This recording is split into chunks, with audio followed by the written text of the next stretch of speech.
at this stage. Ashish Gupta is with us. He's a market master today, Chief Investment Officer at Axis Mutual Fund. Ashish, good morning. Good to have you with us here. Thanks for your time. Prashant this side. Just sort of, Ashish, explain to us how you're thinking about investing and just sort of your approach to markets because of the run that we've had, Ashish. It's not a, money is coming in and I'm assuming you're getting flows as well. What to do with it, yes, I think is the hard bit at this point. So just the broader approach before we dive in. Yeah, morning, Prashant, and thanks for having me here. So I think one thing that we have seen consistently play out over the last 2 years has been a big re-rating in the market across the board. I think from here on, our focus is primarily on earnings. We believe stock performance will actually track more closely the earnings and the earnings delivery that come through, because the valuation gaps in the market have narrowed down. As you guys have also spoken on the channel multiple times, the market is no longer as cheap as it used to be.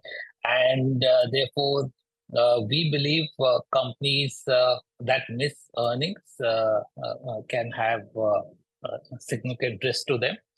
So it is kind of very important to be in companies, in sectors where one can be confident about earnings, both in the short term as well as medium terms. Because really the market multiples today are more elevated than most times in history. Okay, but the market, although the multiples are elevated, there are a few things that this market has going for itself, right? I mean, the government has come back into power for the third time. The expectation is that the budget will have some sort of, you want to call it populist measures, measures favorable to the common man, because they do have that leeway now with a higher amount of tax collections and dividend from the RBI. So in a sense, do you think that these could be some triggers which could help the market build on to its gains despite the valuations being uncomfortable? Sure. So absolutely. I think that is the good news, that we have got policy continuity. We have the fact that we are going into a budget where, if anything, there's a problem of plenty. In fact, I think one of the challenges we have been seeing is that government spending has not been as quick as economy would have desired. The government is still sitting on a large cash balance.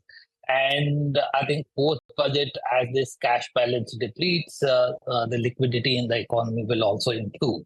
So I think that is certainly positive. I think we are seeing now some signs on the consumption sector, at least pockets of it starting to improve, particularly discretionary consumption last quarter has been relatively better.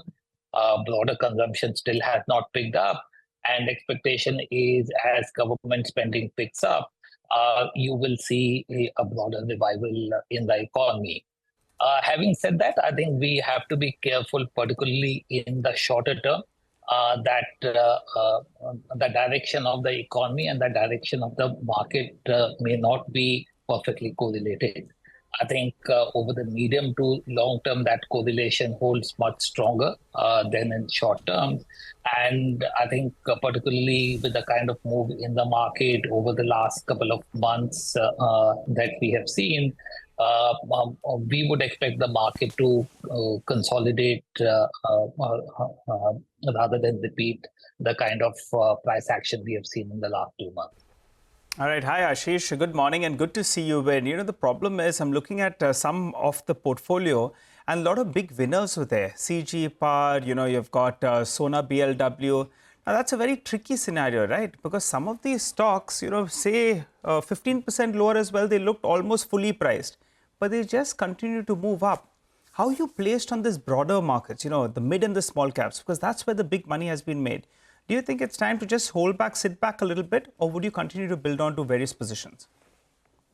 So I think the key is where is earnings coming from? And I think while there's a lot of debate on the valuation differential between large, mid and small, the way we see it, that the valuation differential is actually more coming out of what is the earnings expectation across various companies. In fact, we cut the entire universe into three buckets: companies that are expected to grow earnings over 20%, companies that are expected to grow earnings between 10 to 20, and earnings expectation in stocks which is less than 10%. And companies that are expected to grow earnings over 20%, irrespective of the market cap, large, mid, or small, are trading at an average multiple of nearly 35 times. So I think market is paying up for growth, irrespective of which bucket it sits in. And I think it's really important that this growth gets delivered. As I mentioned earlier, therefore, our focus now is looking at companies building on positions where we believe there is unlikely to be a disappointment, and if potentially any surprises that come through. Okay, let's talk about, Ashish, where you find value. If you can talk a little bit, without naming names, but high growth certainty, which I think is what you said, must be there, and some not out of whack valuations as well. Where is value, according to you? So I think actually only a very few pockets of value that is left in the market. I think the financial sector is one of them. It is one of the few sectors that is trading at multiples lower than historic trading multiples. Most other sectors today are trading 1 to 2 standard deviations higher than historic trading multiples.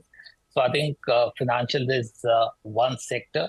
I think what has been weighing on the sector, and particularly banks, is that earnings growth is expected to slow down this year. And deposit growth in particular has been soft. We are actually hopeful that in the coming months, deposit growth in the system starts to improve as liquidity improves, both because the monetary policy becomes more favorable, as well as government spending kicks in. You know, just since you brought up financials, right, and you've been sort of one of the most prominent financials analysts in your previous avatar, previous role, Ashish. What do you make of the moves we've seen in, so power, let's take as an example. There's lots of capacity addition which is needed. A lot of the financing will be done here by local institutions. There are specialized power lenders, REC, PFC, there is IREDA. I'm sure you've looked at these names, you know, with, in terms of what's happening and prospects and valuations. What is your sense here on these three names specifically? Because these are also pockets where retail interest is very, very high. I think, as you summarized well, that today the growth that we are seeing in this segment of the market is one of the fastest. You would have seen some of the loan growth numbers that they have reported. In addition to that, the balance sheet of these companies is remarkably different from what it was 3-4 years ago.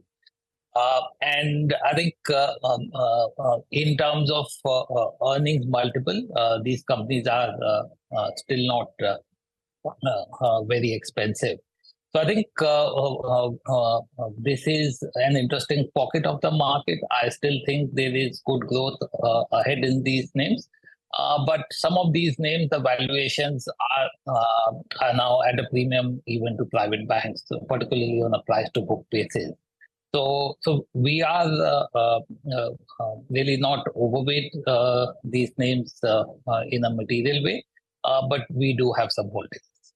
Okay, just one final question, because we're heading into this discussion on the auto sector, and particularly on, you know, two-wheelers like Bajaj Auto have launched the first ever CNG bike, right? This whole CNG theme is picking up in a big way, purely because of the price differential between owning a CNG vehicle and a petrol vehicle. So demand has gone up quite a bit. Is this a space that you like in general, autos, and within that, any preferences between, you know, passenger and two-wheelers? So actually, we are quite overweight the auto sector across multiple pockets. We are overweight both on the OEMs as well as component manufacturers. We believe there is really new legs coming into this industry, given all the shift, as you mentioned, towards CNG, EVs, and this is really providing new growth impetus to the entire supply chain. We are seeing many component manufacturers getting into new programs, both with domestic OEMs as well as global OEMs. So I think there is a lot of opportunity in this sector because there is a shift in market share that is happening, and that provides some companies with stronger growth prospects than the overall industry as well.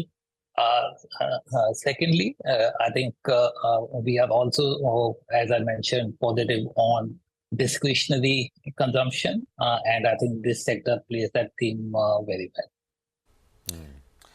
Ashish, before we let you go, just one last sort of question. And again, there's a lot of interest around this. This is F&O trading volumes and speculation about whether the sort of regulator will do something about it, right? Everybody has talked about it. The finance minister here in Mumbai sort of mentioned it, and others have as well. You put out a note, I remember, many months ago, just sort of looking at F&O volumes as opposed to cash volumes and how out of whack it is as compared to major markets around the world. And I believe you're sort of providing industry feedback, etc. as well. Do you think we will see something to sort of rein this in a little bit? What's your sense? So I think, as you mentioned, both the government as well as the regulators, both RBI and SEBI, have spoken about this. I think there is certainly a growing level of discomfort in terms of the activity here, and particularly around the expiry date. So I would expect the regulators to really look at it. We have already seen several announcements come through over the past couple of weeks. And I think if these do not really address the full problem here, I'm sure regulators will continue to act. Okay, well, thanks a lot for joining in. Appreciate your thoughts here on CNBC TV 18. Well, let's move on.